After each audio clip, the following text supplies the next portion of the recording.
What's up, degenerates? Mad Merrigan here for Cold Bear Sports. Right, lads, a bit of fun. I have my play spot bet for the first day of Cheltenham, so tune in all this week. I'll be giving a play spot out to try. It's just a fun bet to do at the festival. I like to do it. Hard to hit, but we'll give it a go. And plus, I have 3 selections for tomorrow. We're going to put them together in a little each way treble as well. We'll go a pint win, a pint win, a pint each way, and a pint each way treble. Right, before I come to that, just recap today. I had a lovely winner on the Patreon service. Really interesting horse, I thought. Thought he was very well handicapped. A horse called Highland in the last race in Warwick.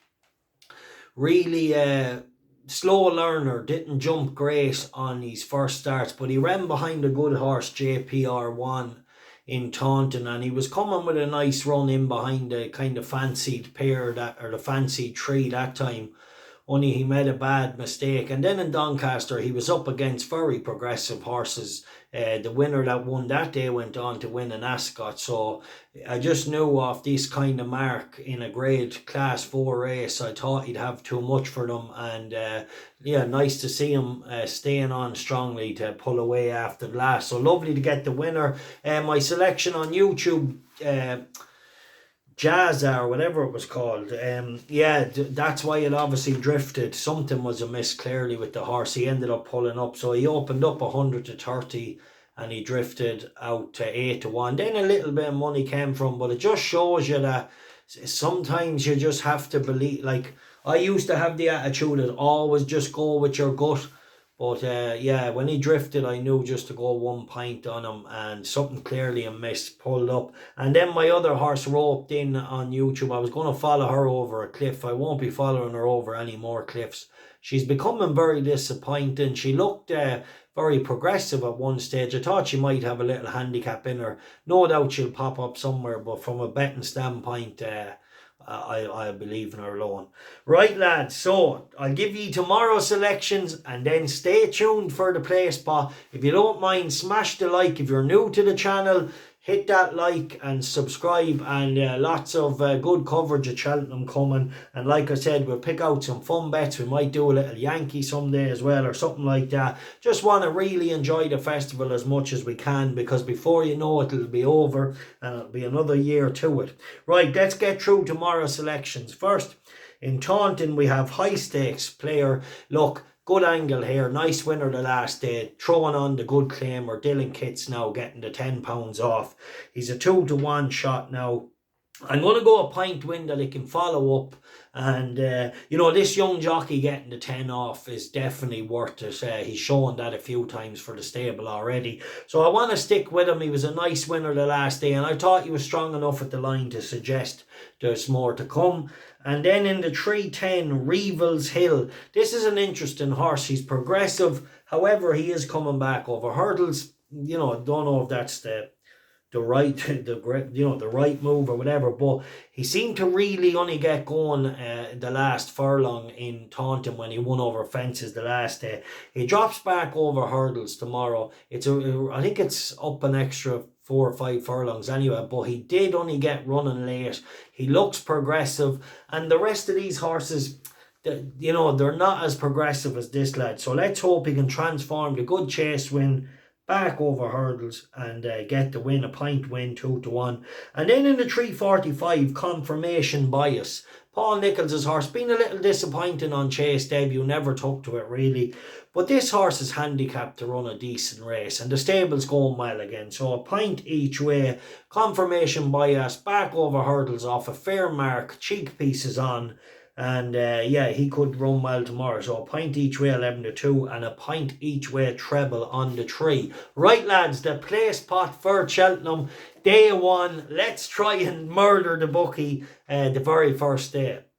Right, we're going to go with Mighty Potter in the Supreme Novices Hurdle. I think the race will set up nice for him, and let's hope he can run on. He's a horse I backed at big prices earlier in the year, but I just hope he can get a clean round of jumping and be doing his best work late and get that all important place. So Mighty Potter is the first one in the place pot.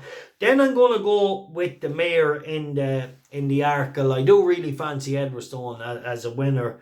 But I have to go with the mare because she's going to run a race. She's going to be solid. She's going to come up the hill. She's going to be banged there. She gets the £7. So for the place spot, I'll go with Riviere de Tell is the second horse in the place spot in the 210.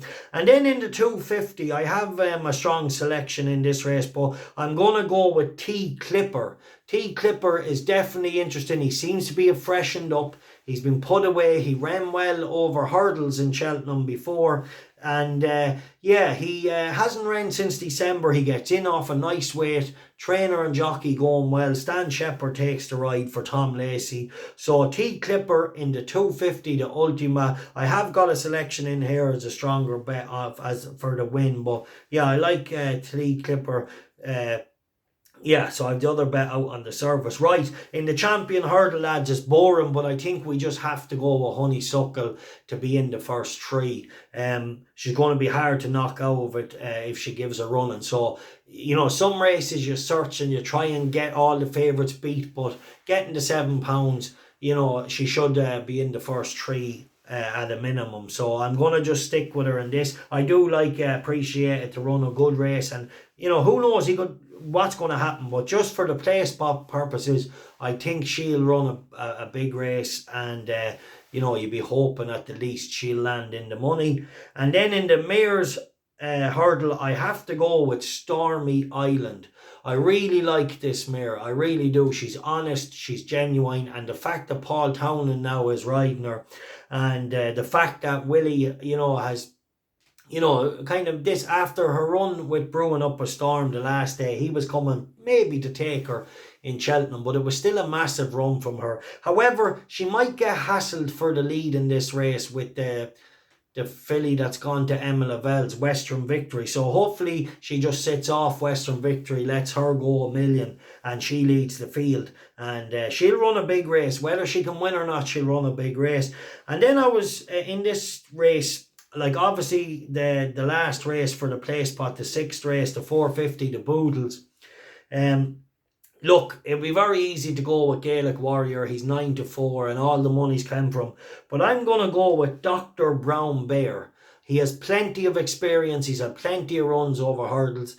Now, the better ground will probably improve him. He has changed stable to Martin Brazel, and I'm just banking on that. Maybe he travelled very well in Leopardstown on soft ground, looked a bit raw. He's had 3 months since, we've had 2.5 months since then to mature. He's gone to a shrewd camp, and I just feel like maybe he can snatch the place with experience at hand. He's a strong traveller, mightn't be the strongest of finishers, but I think if he does everything right through this race with all his experience, it might be enough to get him up the hill for a place. He might travel to the last very well and just last it out and get a place. And on better ground, he might see it out just fine 2.5 months after a decent run in Leopardstown, when all the horses that were handy around him that day weakened out of it late. So he's stuck on as good as he could and just tired late on. And that ground would have been a lot worse than what we get in Cheltenham. So that's the place pot. Mighty Potter will go with Riviere, Mighty Potter in the Supreme, Riviere de Tell in the 210 in the Arkle. We'll go with T Clipper in the Ultima. We'll go with Honeysuckle in the Champion Hurdle. We'll go with Stormy Ireland in the Mayor's Hurdle, and we'll go with Dr. Brown Bear. Right, so that's day one, the place pot. Hopefully, lads, we might click it one day out of 4, but very hard to do, but we'll give it a go. All right, stay tuned, lads. If you're interested in the Patreon service, the link is in the description below. Some big bets gone out, and really looking forward to the week. All right, nice to get the winner on the service today, so happy out. All right, take care and God bless.